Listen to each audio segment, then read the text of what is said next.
Hello, mga kasolarista sa LEJOY MPPT group. Ayan. Ito yung main ano inverter na ginagamit ko. Medyo malikabok na pala, oh. Dirty na pala. So ito lang yung papalitan ko. Yung ayan, yung stud. Kasi yung stud na yan, oh. Di ko alam kung saan material gawa yan eh. Kung steel ba yan or kung ano man ang ipapalit ko. Ito. Wow, upgrade. Oh, di ba? Upgrade siya. Upgrade sa brass bolts. Ayan, oh. Dalawa. Brass bolts. Papalit natin dyan sa di ko alam kung anong material to.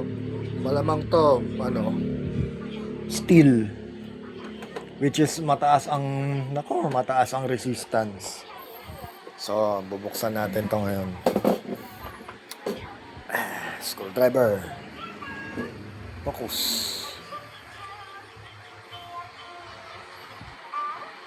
Ayan.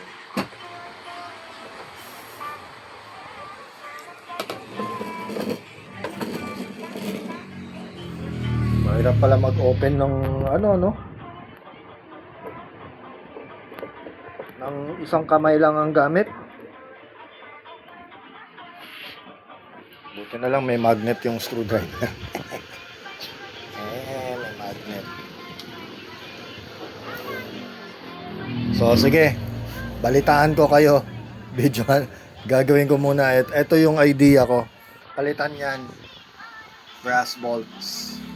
Yung kanyang terminal connections niya.